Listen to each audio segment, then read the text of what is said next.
Thank you for coming along, man. Can you tell us who you are and a little bit about what you do, please? Yes, so I'm Tom. I'm, I guess, semi-professional cyclist. Riding as a privateer this year. I race road, gravel, cyclocross, mountain biking, ultra distance events, 1 hour crits races, and literally everything in between. That sounds incredible. What is, up till now, your favourite experience in a race or your favourite race?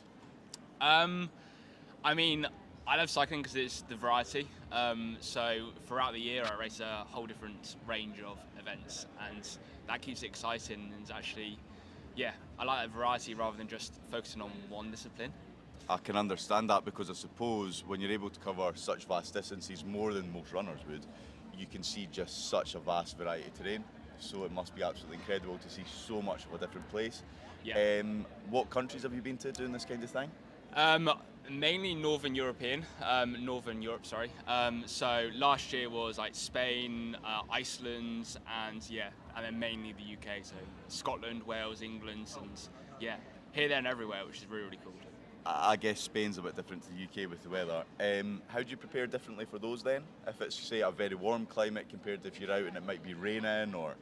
I guess a lot of it is like the preparation the weeks before. So when I went out to Iceland, I knew that was going to be quite a cold race. So you go out and prepare, just getting used to the clothing you're wearing, the bike setup, and you make slight adjustments. Like Spain, take slightly more water, take a rucksack with water on your back as well as on your bike. So there's a few minor adjustments there that you can make that make a big difference. And obviously we're chatting at the National Running Show. You're here with Veloforte. Can you maybe just introduce a bit about what you guys do? Yeah, so Veloforte is a sports nutrition brand, and they differ slightly to the majority of brands out there in the market in the fact that their product range is all completely natural, so no synthetics, no artificial additives, ultra processed ingredients at all. So it's really clean nutrition. So hopefully that means you don't struggle with any upset stomachs or things like that. So yeah, they're great taste award winners and help you fuel do all sorts of things. I had one yesterday and I can definitely testify it was genuinely lovely. Really, really good stuff. That's so good fantastic. To hear. What do you do then? Say you're preparing for a race, for example, the race in Iceland. So you've told me a bit about weather preparation. So obviously you'll get used to the layers, the heat that your body's going to be at. Mentally, what do you kind of do before a race? Because I suppose that's one thing that you can't emulate too much unless you're in that particular environment. Yeah, I guess it's like going into that zone. I guess everyone differs slightly. Some people like to completely switch off and dissociate themselves with everyone else, and they just mentally go into that space where it's just them and the race, I guess. For me, I always race better when I'm quite relaxed. So I like to play some music, be around friends, and actually just makes me enjoy the race, but also just keep laid back. And yeah, I normally find that works really well for me. What kind of music? It's whatever's on the Spotify. Fair enough, that makes cool. So I guess we are with Sabre Souls here, so we're going to have to talk about feet. Yep. So as a cyclist, we usually talk to runners. As a cyclist, what do you do, say, pre-race, during a race, because it can be long, and then post-race to kind of look after your feet? Any special considerations or...? Yeah, I think cycling differs slightly to running in probably the amount of hours that you usually put in varies, well, it's probably slightly more. And a lot of the time, especially when it comes to races, we do pre-rides and then races, pre-ride and then the race. So, for instance, in cyclocross, we'll go out the morning of the race, we'll go and ride the course. And in that period, your shoes normally get really, really muddy. So you have to wash them off, and then you probably race about 6-7 hours later. So actually, being able to take care of things like your shoes, being able to dry them quite quickly is sort of key, because there's nothing worse than going to warm up and putting on a wet pair of shoes, especially when you've got a few hours of the race to go. And yeah, it's not nice to start off with wet feet. I can imagine. And what sort of condition? Because obviously we see runners doing ultras, and it's very much the abrasion from hitting sort of stones and rocks. You don't have that in cycling, to the same extent, I suppose. But what sort of do you encounter with your feet when you're cycling? I guess it's a difficult one, really. There's a whole variety of different shoes, and often you wear different shoes for different disciplines. So my road shoes are different to my off-road shoes.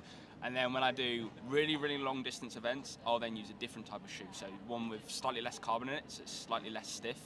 And like you said, cycling differs to running because your feet are in sort of one position. So that can become quite painful because when you cycle, there's 3 touch points to your bike. There's your hands, there's your bum basically, and your feet. Your hands you can move onto and off of the drops, you can take them off the bars. Again, the saddle, you can sit out the saddle, you can sit down in the saddle. But your feet, they're really locked into one position. So I think it's the element the majority of people overlook, and just how important it is to look after them.